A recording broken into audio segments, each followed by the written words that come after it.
Hello students, welcome back. In the last lecture, we have finished part C of chapter 1 of class 10th ICSE Physics. Chapter was force. In this lecture number 8 of chapter 1, we are going to discuss the exercise 1C. Okay, I hope you all have solved the questions of exercise 1B, and definitely you will post the doubts to me if there are any. Okay, students.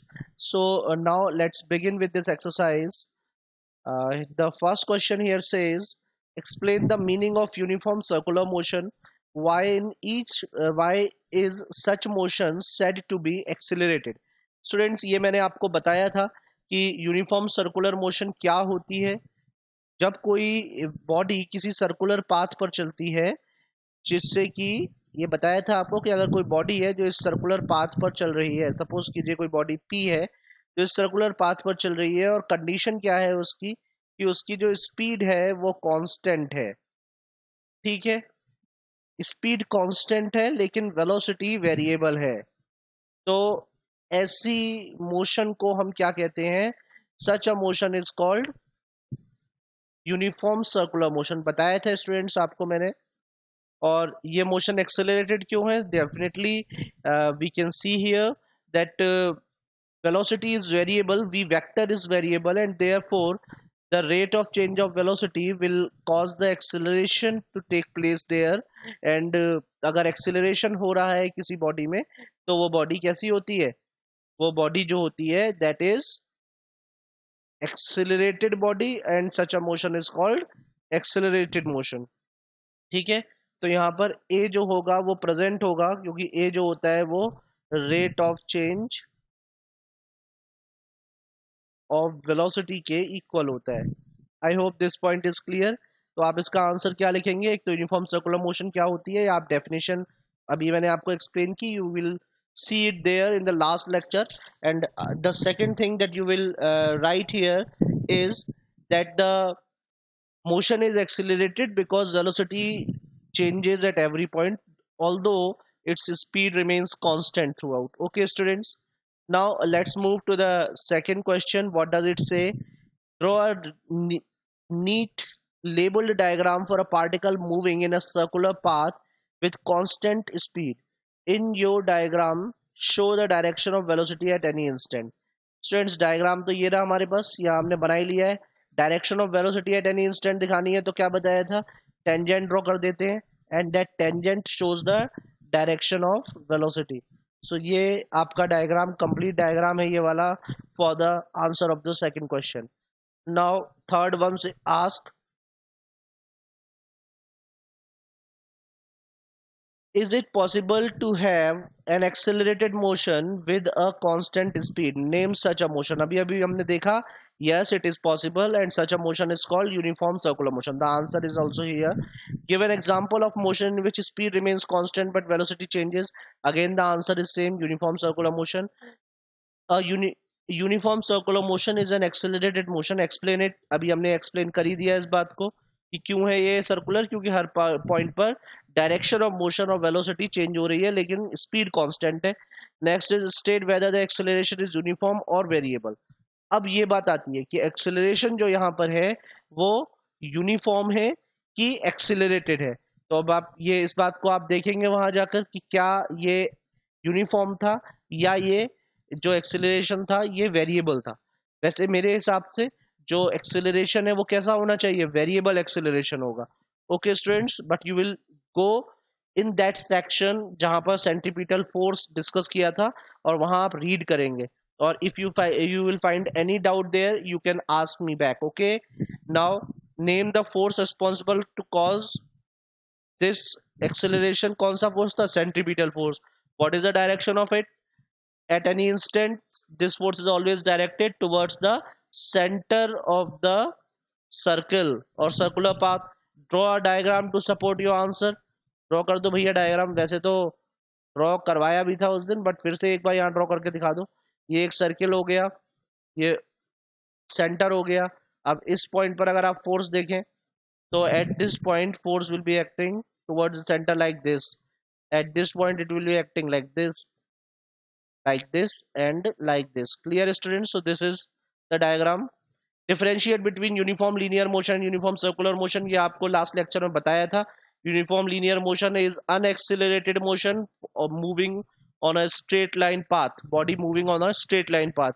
But uniform circular motion is an accelerated motion in which although speed remains constant but velocity varies at every point. ठीक है, तो ये आपका 6 question हो गया. इसका answer last lecture में आपके पास अवेलेबल है. Now 7th one is name the force required for the circular motion, state its direction. बता दिया centimetre force towards the centre of the circle, क्योंकि इस फोर्स की डायरेक्शन भी कंटिन्यूअसली चेंज हो रही है, हमेशा सेंटर ऑफ द सर्किल की तरफ रह पाए, इसलिए ये फोर्स की डायरेक्शन कंटिन्यूअसली चेंज होती है. और ऐसा फोर्स जिसकी डायरेक्शन कंटिन्यूअसली चेंज होती है उस फोर्स को हम क्या कहते हैं? उस फोर्स को हम वेरिएबल फोर्स कहते हैं. क्लियर है students? Now 8th question, let's see.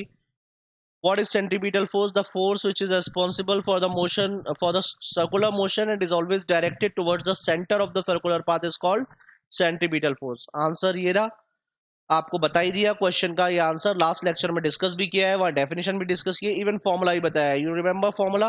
Formula is not given in the book but I have discuss the formula. F is equals to mv square upon r, where r is the radius, m is the mass, and v is the speed of the body. Okay students, now next question is explain the motion of a planet around sun in a circular path. ये भी आपको बताया था कि जो सन होता है उसके चारों तरफ जब प्लेनेट रिवॉल्व करता है तो सन और प्लेनेट के बीच में ग्रेविटेशनल फोर्स होता है which is responsible for the circular motion और the motion on the elliptical path. ठीक है, किसी भी कर्व्ड पाथ पे मोशन के लिए, किसी भी कर्व्ड पाथ पर मोशन के लिए there is a force needed called centripetal force. समझ में आ रहा है? इसमें आई होप कोई डाउट आपको नहीं होगा. Let's move to the next one. Here 10th का ए पार्ट क्या कह रहा है? How does a centripetal force differ from a centrifugal force? The question is centripetal force centrifugal force से डिफरेंट कैसे है with reference to the direction in which they act. Simple सी बात है, क्या आंसर लिखोगे इसका? अरे बोलो, नहीं बोल सकते तो सुनो. आंसर नंबर 10 का ए क्या होगा कि भैया सेंट्रीपिटल तो क्या होता है? Centripetal is always force always towards the centre, यही तो होता है. और सेंट्रीफ्यूगल, अगर वो आपसे पूछे आप सेंट्रीफ्यूगल का क्या है सीन, तो क्या बताओगे? सेंट्रीफ्यूगल हमेशा क्या होता है? Away, always away from the centre. समझ में आ रही है बात? रिकॉल करवा रहा हूं बस, बाकी आपने पढ़ा हुआ है ये सब, इफ यू रिमेंबर. ठीक है, नाउ सेकेंड पार्ट क्या कह रहा है इसका समझते हैं. Second part of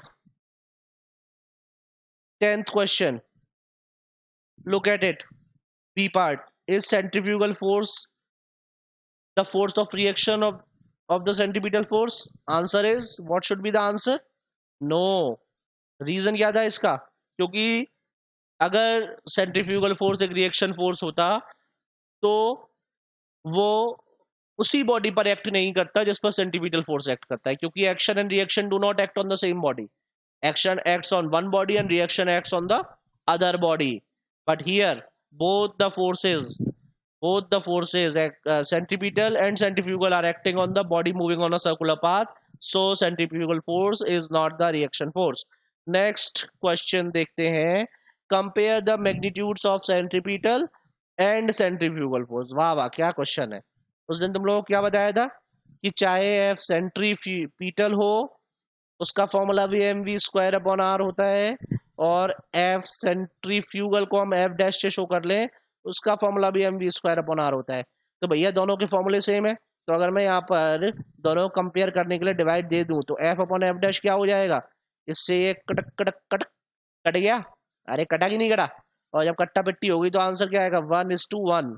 okay students, so this is the answer, 1:1. Okay, now is centripetal force a real force? Centrifugal, sorry. Centrifugal force और रियल फोर्स नहीं होता, उस दिन आपको बताया था सेंट्रीफ्यूगल फोर्स कोई रियल फोर्स नहीं है, ये एक अपेरेंट फोर्स है, ये एक ऐसा फोर्स है जो कि उस बॉडी के साथ जो ऑब्जर्वर है, जो उस सर्कुलर पाथ पर मूव कर रहा है, उसको सिर्फ महसूस होता है, सबको नहीं दिखता। अगर रियल होता तो सबको दिखता, ठीक है। मतलब सेंट्रीफ्यूगल फोर्स को समझो, ये एक भूत है जो उस इंसान को दिखेगा जो हॉरर मूवी देखकर रात को अंधेरे कमरे में सो गया है। अगर ये असलियत में कुछ होता तो सबको दिखता, बट ये सबको नहीं दिख रहा। समझ रहे हो ना बात को? मतलब ऐसा मतलब नहीं है कि मैं भूत को सपोर्ट कर रहा हूँ, no no, I do not support any ghost और superstition, I am just taking an example, so chill out, okay. Now next question is, a small pebble tied at one end of the string is placed near the periphery of the circular disc at the center of which the other end of the string is tied to a peg. The disc is rotating about an axis passing through the center. What will be the observation when you are standing outside the disc? अरे भैया explain कर दो जरा, अरे कर दो, नहीं करोगे? गुस्सा हो? चलो कोई बात नहीं है बच्चों, मत कीजिए आप एक्सप्लेन, मैं आपको एक्सप्लेन करके देता हूँ। देखो इसका क्या मतलब है। इसका मतलब ये है कि सपोज कीजिए कि ये एक वो सर्कुलर टेबल है, ठीक है, और इस सर्कुलर टेबल में यहाँ पर ये एक पैग है। पैग मतलब मान लो कुछ भी ऐसा फिक्स पार्ट है, ठीक है। इस फिक्स पार्ट से एक स्ट्रिंग जो है वो ऐसे निकलती है, यहाँ तक जाती है, और यहाँ पर वो पेबल रखा हुआ है। समझ में आ गई बात? अब उसका पहला क्वेश्चन था कि तुम बाहर खड़े हो, तुम कहाँ पर खड़े हो? अरे यार कहीं भी खड़े हो जाओ, ये लोग हो गए खड़े आप लोग। तो अगर आप बाहर खड़े हैं तो आपको ये कैसा दिखेगा? ऑब्वियस ही बात है, अगर ये टेबल रोटेट कर रही है तो ये जो पॉइंट पी था जिसपे जो पेबल था वो भी रोटेट करेगा, तो simply you will see it's in circular motion. तो पहले का आंसर क्या हो गया? You will see it in circular motion, moving in a circular path, ठीक है, because of the centripetal force. यहाँ पर टेंशन लग रहा है ना, वही जो स्ट्रिंग और पेबल के बीच में टेंशन है, that tension is responsible for the circular motion. चमका। अब दूसरा पॉइंट देखते हैं, what will be your observation when you are standing at the centre of the disc? हाँ बेटा, तो इफ यू आर स्टैंडिंग, हाँ जी, तो अब भैया मान लो कि तुम यहाँ खड़े हुए हो, कहाँ खड़े हो? ये सेंटर पे, ठीक है। अरे सेंटर पे खड़े हो ना, तो सेंटर पर अगर तुम खड़े हुए हो तो क्या होगा? अब क्या होगा? तुम्हें क्या लगेगा? अरे नहीं याद आ रहा? एक तो याद नहीं आता तुम लोगों को। ये लगेगा तुम्हें कि इधर एक सेंट्रीफ्यूगल फोर्स लग रहा है। समझ में आ रही है बात? पढ़ाया था उस दिन। तो अगर सेंट्रीफ्यूगल फोर्स लग रहा है तो इसका मतलब क्या होगा? सेंटीमीटल सेंट्रीफ्यूगल एक दूसरे को कैंसिल आउट कर देंगे, तो what will you observe? You will observe that the point P at which the pebble is placed is continuously next to your eyes. It means you will not see point P to be moving. Getting my point or not? तुम्हें क्या लगेगा? Centrifugal force appear होगा, इसकी वजह से तुमको ऐसा feel होगा कि वो जो फोर्स है सेंट्रीफ्यूगल फोर्स, वो सेंटीमीटल फोर्स के इफेक्ट को कैंसिल आउट कर रहा है, and therefore you will not see any change in the position of point P. Understood, students? This is the answer here, also given in the book. You can see here from. Okay. So for now, we move to the next question. Now, question number 13. What does it say? It says a piece of stone tied at one end of the thread is whirled in a horizontal circle with uniform speed by hand. Answer the following question. चलो answer देते हैं. Is the velocity of the stone uniform or variable? क्या answer होना चाहिए तुम्हारे हिसाब से? Variable, obvious सी बात है, वेरिएबल ही होगा। दूसरा, is the acceleration of stone uniform variable? ये भी वेरिएबल होगा, ठीक है, क्योंकि हर पॉइंट पर वो टुवर्ड्स द सेंटर रहना चाहता है ना एक्सेलरेशन, तो इसके लिए उसे अपनी डायरेक्शन बार बार चेंज करनी पड़ती है, तो therefore it is also variable. What is the direction of acceleration of stone at any instant? क्या होगी? टुवर्ड्स सेंटर, ठीक है, सेंटर की तरफ ही तो होगी, towards the centre of the circular path. अगला answer, D part, which force provide centripetal force required for the circular motion? क्या होगा? बताया था उस दिन, थ्रेड में जो टेंशन होता है, लास्ट लेक्चर में I have discussed it. Name the force and its direction which acts on the hand. अब हमारे हाथ पर कौन सा फोर्स लग रहा है, that force is called reaction force. ठीक है, वो फोर्स कौन सा है, रिएक्शन फोर्स। भाई आप जैसे थ्रेड को पकड़े हुए हो, तो आप थ्रेड पर कोई फोर्स लगा रहे हो ना, जो फोर्स आप थ्रेड पर लगा रहे हो उसकी वजह से थ्रेड में टेंशन आ रहा है, इसीलिए थ्रेड भी आप पर एक फोर्स लगा रही है, and that force is reaction force. Okay students, so this is the answer. Now next question, ये आंसर्स दे भी रखे हैं यहाँ पे, you can see from here. Next question is state two difference between centripetal and centrifugal force. दो difference बाबा, क्या बताओगे? अरे साहब दो डिफरेंस नहीं आ रहे, centripetal force towards the centre act करता है, centrifugal force away the centre act करता है, और centripetal force is a real force and centrifugal force is a fictitious force, pseudo force बताया था उस दिन। Now let's see question number 15. What does it say? State whether the following statements are true or false by writing t oblique f next to them. चलो तो अब ये खेल खेलते हैं हम लोग ट्रू फॉल्स का। ठीक है, देखते हैं क्या सत्य क्या असत्य। Earth moves around the sun with a uniform velocity, ये कैसा है, false.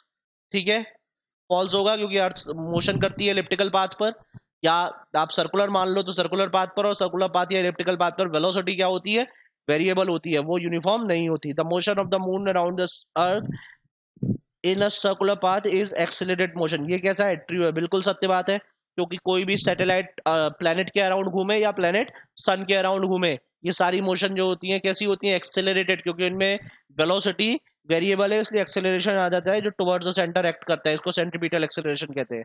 Now next is a uniform linear motion is an unaccelerated while the uniform circular motion is an accelerated motion। बिल्कुल ट्रू जी, सत्य है, 100%, शत प्रतिशत। ठीक है, 24 कैरेट। अगला समझते हैं जरा, इतना टेंशन मत लो, take it easy. Now the next question is, in a uniform circular motion the speed continuously changes because the direction of motion changes। बिल्कुल ट्रू है ये बात, तो इसमें कोई आपको कुछ भी आपको गलत लग रहा है, कुछ तो गलत लग रहा है या सही लग रहा है सब? एक बात गलत है भाई, स्पीड के बारे में उसने कहा है, अगर वो ये कहता ना कि ये वेलोसिटी है तो ये स्टेटमेंट बिल्कुल सही होता, लेकिन यहाँ उसने क्या कह दिया, speed continuously change, but speed does not change in uniform circular motion, speed is constant, only the velocity changes, so this statement is false। now the last one, a boy experiences a centrifugal force on his hands when he rotates a piece of stone tied at one end of the string, holding the other end on in the hand। हमने यहाँ पर देखा था अभी last question के last part में कि जो हाथ पर फोर्स एक्सपीरियंस होता है, अगर आप किसी थ्रेड को, किसी स्ट्रिंग को अपने हाथ में पकड़ के उससे किसी बॉडी को रोटेट कर रहे हो, सर्कुलर मोशन करवा रहे हो, तो आपके हाथ पर जो फोर्स लगेगा वो कौन सा होगा, रिएक्शन फोर्स। कौन सा होगा बाबा, रिएक्शन। और यहाँ पे वो क्या कह रहा है, अरे देखो यहाँ पे क्या कह रहा है, यहाँ पे वो कह रहा है कि ये कैसा फोर्स है, सेंट्रीफ्यूगल, तो सेंट्रीफ्यूगल तो हो ही नहीं सकता, रिएक्शन फोर्स होगा, तो ये भी क्या हो गया, फॉल्स हो गया। Okay students, now let's move to the next one, multiple choice. Multiple choice देखते हैं क्या कह रहे हैं, दो एमसीक्यू में फटाफट समझ लेते हैं इनको। ये क्या कहते हैं, पहला एमसीक्यू ये कह रहा है, फर्स्ट एमसीक्यू कि which of the following quantity remains constant in circular motion. अब तो तुम खुद भी टिक कर सकते हो भाई, अब तो समझदार हो गए होगे अब तक। यूनिफॉर्म सर्कुलर मोशन में क्या चीज कांस्टेंट रहती है, स्पीड। ठीक है, एक्सेलरेशन भी कांस्टेंट नहीं होता, वेलोसिटी भी नहीं होती, तो speed is the answer. Centrifugal force is the real force, the force of reaction of centripetal force, fictitious force directed towards the center, only this one is correct, fictitious force। okay students, तो ये हम लोगों ने यहाँ पर first सी exercise complete कर ली। एक बार मैं आपको याद दिला देता हूँ, हमने इस चैप्टर में फोर्स के बारे में पढ़ा, रोटेशनल मोशन क्या होती है, ट्रांसलेशनल मोशन क्या होती है, मोमेंट ऑफ फोर्स या टॉर्क क्या होता है, कितने टाइप का होता है, कब पॉजिटिव लिया जाता है, कब नेगेटिव लिया जाता है, इसके अलावा प्रिंसिपल ऑफ मोमेंट्स क्या होता है, कपल क्या होता है, मोमेंट ऑफ कपल क्या होता है, ये सब पढ़ा था पार्ट ए में। इस पर बेस्ड न्यूमेरिकल्स भी किए थे, एक्सरसाइज की थी, पूरा एक लेक्चर बनाया था मैंने एक्सरसाइज का, जिसमें आप देख सकते हैं, उसमें एक्सरसाइज के सारे क्वेश्चन सॉल्व करवाए थे। आप एग्जाम्पल्स देखिएगा, अगर आपको एग्जाम्पल्स क्योंकि सॉल्व थे और एक्सरसाइज हमने डिस्कस की थी, तो आई होप कि एग्जाम्पल्स आप लोगों पर हो गए होंगे। फिर भी अगर फर्स्ट ए एक्सरसाइज के एग्जाम्पल्स में कोई डाउट हो तो आप पूछ सकते हैं मुझसे।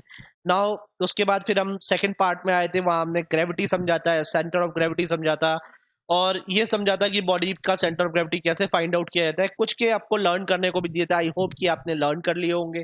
फिर हमने सी पार्ट किया जिसमें हमने क्या समझा कि जो सर्कुलर मोशन है वो क्या है, यूनिफॉर्म सर्कुलर मोशन क्या है, ये एक्सिलरेटेड क्यों होती है, और किस तरीके से एक्ट करता है, सेंट्रीपिटल फोर्स क्या होता है, सेंट्रीफ्यूगल फोर्स क्या होता है, फिक्टिशियस मींस क्या है, रियल मींस क्या है, etcetera etcetera.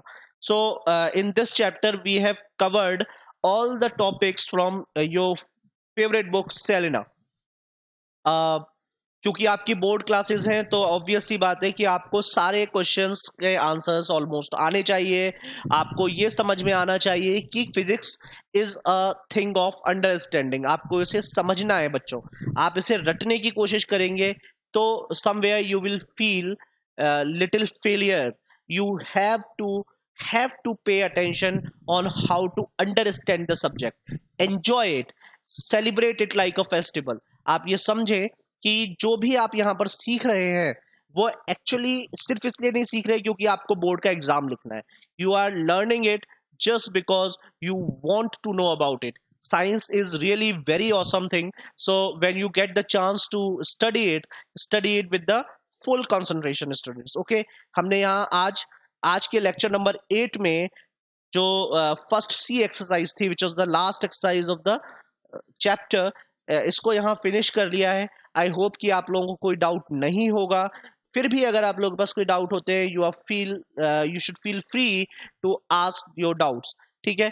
Keep asking students, because एक अच्छा कोट मैंने पढ़ा था कि those who ask questions are fool for a moment only, but those who never ask a question are fool for the whole life. So I just want you all to ask questions. If you have any doubt in your mind, you should go ahead to ask it. Okay students, आज का lecture यहीं खत्म करते हैं. थोड़ा छोटा lecture है क्योंकि ये एक एक्सरसाइज थी बस. But in the next lecture we will begin with the new chapter, that is work, energy and power. So for now that's it students. Thank you for being here.